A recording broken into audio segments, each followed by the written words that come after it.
오늘 하나님의 말씀은 요한복음 19장 30절 말씀입니다.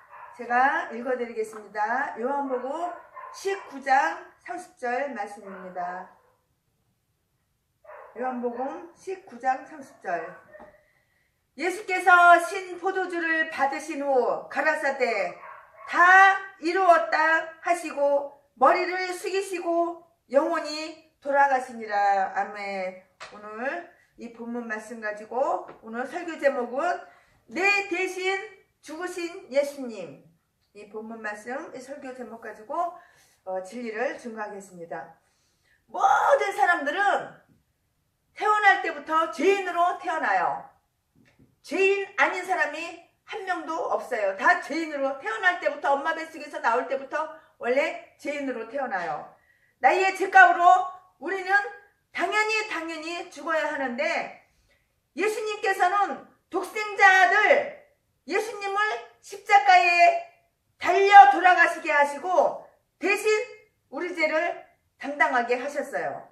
오늘 요한복음 19장 28절을 보면 그 후에 예수께서 모든 일이 이미 이루신 줄 아시고 성경을 응하게 하려 하사 이르시되 내가 목마르다 하시니 29절 거기 신포도주가 가득히 담긴 그릇이 있는지라. 사람들이 신포도주를 적신 해면을 우슬추에 매어 예수님이 입이 되니 라고 이렇게 했는데요. 오늘은 하나님의 뜻을 다 이루시고 운명하신 예수님을 증거할 거예요. 오늘 본문은 간단하지만 예수님이 십자가에 못 박혀서 운명하시기 직전에 예수님이 말씀하시고 마지막으로 신포도주를 마시고 운명하신 그 일을 말씀드려요.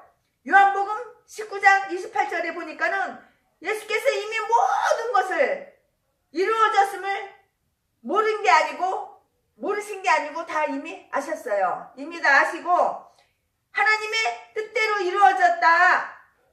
거저 이루어진 게 아니라고요. 하나님의 뜻대로 이루어졌다고요. 거저 그냥 이루어진 것이 아니에요. 하나님의 뜻대로 이루어진 것이라고요. 예수님이 하나님의 뜻을 다 이루심으로 예수님에 대한 모든 것이 이루어졌다. 그 말이에요. 이제 한 가지 또 남았는데요.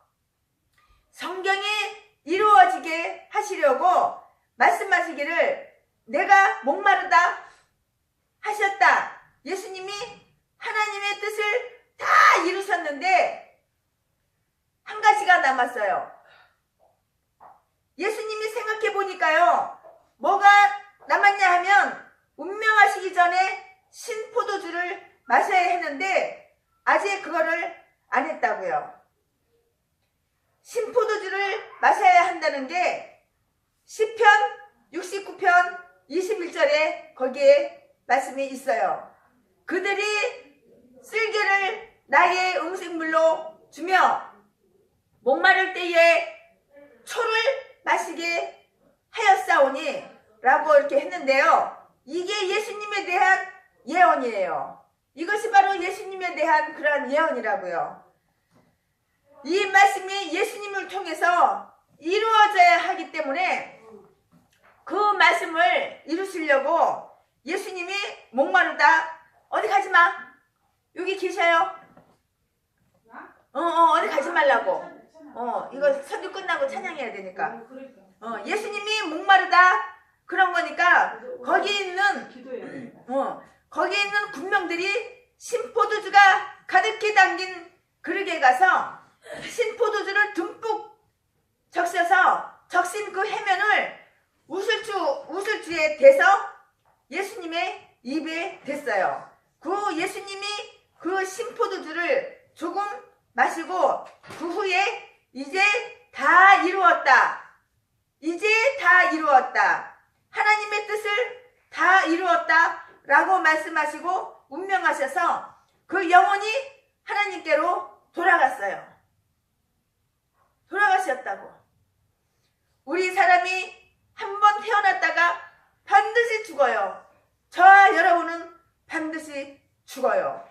하나님이 정한 대로 어떤 사람은 좀 젊어서 죽기도 하고요. 또 어떤 사람은 나이가 많이 먹고 죽고요. 반드시 죽어요. 안 죽는 사람 이 중에 한 분도 안 계셔요. 우리가 어떻게 살다가 어떤 모습으로 죽느냐, 이것이 너무너무 중요해요. 평생 일평생 죄만 짓다가 하나님의 속만 팍팍 썩이고 모든 사람들에게 피해만 주고 나쁜 짓만 하고 악한 행실만 하다가 죽느냐, 아니면은 하나님 뜻대로 선한 행실을 하고 말씀대로 살다가 하나님 말씀에 순종하고 복종하여서 죽느냐, 이게 참 중요한 문제예요. 세상에 보면 죄를 많이 짓다가 감옥살이하고 사형당하고 그렇게 죽는 사람들도 있어요. 어떤 사람은 또 일평생 죽을 고생 힘든 고생만 하다가 세상에서도 존경을 받지 못하고 이름 없이 죽는 사람들도 있어요. 별의별 사람들이 다 있는데요. 우리 예수님도 세상에서 볼 때에는 그렇게 오래오래 사시지를 못했어요. 33살, 33세쯤 되어서 운명하셨으니까 참 젊은 나이에 우리 예수님도 돌아가신 거예요. 이렇게 오래 살지는 못하신 거예요. 33살에 돌아가셨다고요, 예수님이. 또 예수님이 세상에서 무슨 출세를 한 거 아니에요. 우리 예수님은 호화호식하며 출세하고 그렇게 살지를 않으셨어요. 그러나 예수님은 내가 다 이루었다, 하나님 뜻을 다 이루었다, 이렇게 선포하시고 그 영혼이 하나님께로 돌아갔어요. 여기 서 있는 최순애도 하나님 품에 가기 직전에 최순애가 하나님 뜻을 다 이루어 드렸습니다. 그리고 하늘나라 갔으면, 천국에 갔으면 참 좋겠어요. 내 뜻대로 내 마음대로 사명 감당하지도 않고 죄만 짓고 살다가 하나님 앞에 부끄러워서 하나님이 너 뭐하다 왔냐 할 말이 없는 거예요. 저도 개인적으로 하나님 뜻을 다 이루어드리고 그리고 이렇게 하나님 앞에 왔습니다. 그렇게 그런 사람이 되고 싶어요. 여기 있는 우리들도 반드시 죽어서 하나님 앞에 돌아가야 되는데요. 운명 직전에 뭐라고 말하고 죽을 것인가요? 우리 여기 앞에 계신 분은 운명하기 직전에 뭐라고 말하고 죽을 것 같아요? 한번 생각해 보시기 바랍니다. 사랑하는 자녀들 앞에서, 가족들 앞에서 예수님처럼 다 이루었다, 우리가 이렇게는 말할 수 없습니다.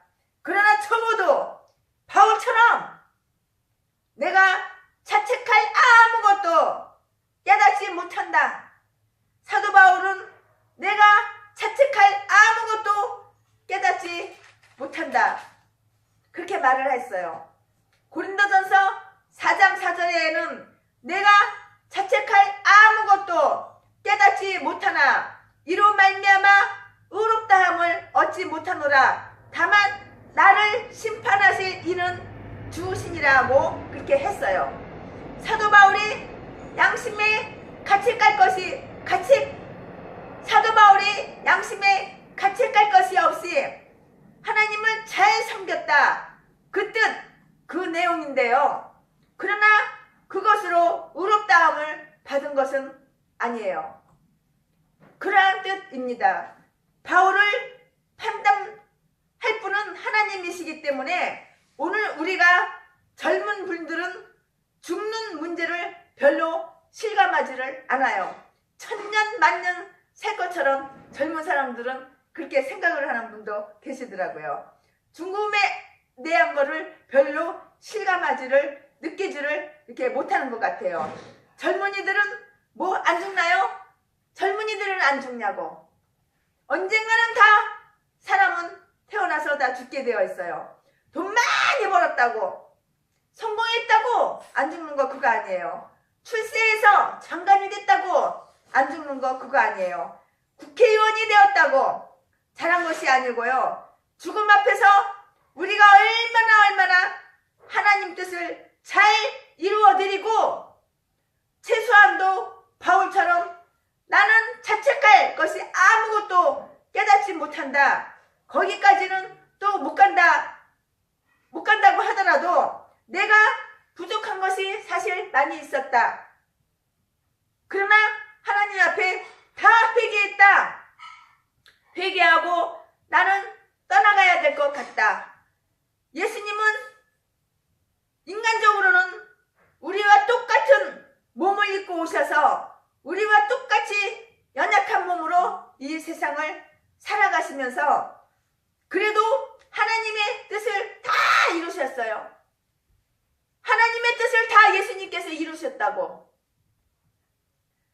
오늘 우리가 예수님을 본받아서 우리가 어떻게 해서든지 하나님의 뜻을 이루고 저와 여러분은 이 세상에 왜 사나요? 하나님의 뜻을 이루어드리려고 이렇게 살고 있는 겁니다. 우리 육신이 쾌락을 누리고 잘 먹고 잘 살고 내 이름 명예나 눕히고 남들한테 존경이나 받고 남들한테 인정이나 받으려고 이 땅에 살아있는 것 아니에요. 쾌락을 누리고 영광을 받으려고 이 땅에 사는 것이 아니에요. 저와 여러분은 하나님의 뜻을 이루어드리기 위해서 이 땅에서 지금 살고 있는 것이라고요. 하나님의 뜻을 잘 이루어드리고 죽을 때에는 예수님처럼 다 이루었다. 그 말은 못해도 바울처럼 내가 양심의 가책을 느끼지 못하고 양심의 가책이 없이 살았다. 믿음을 지켰다. 그러면 너무너무 좋아요. 아주 좋아요. 거기까지는 혹시 못한다 하더라도 내가 하나님을 잘 섬기려고 노력했다. 그러나 부족한 것이 많이 있지만 내가 다 회개했다. 그렇게 자손들 앞에 말하고 눈을 감을 수 있어야 됩니다. 그렇지 않습니까, 여러분? 그래야 이게 산 믿음이 아니겠습니까?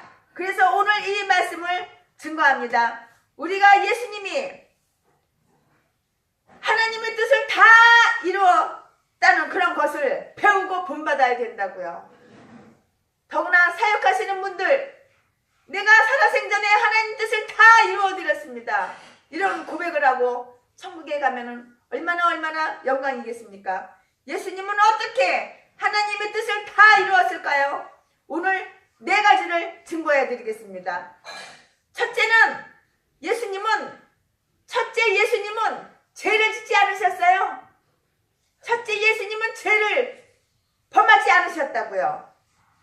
하나님은 죄를 절대로 미워하시고 죄를 용납하지 않으셔요.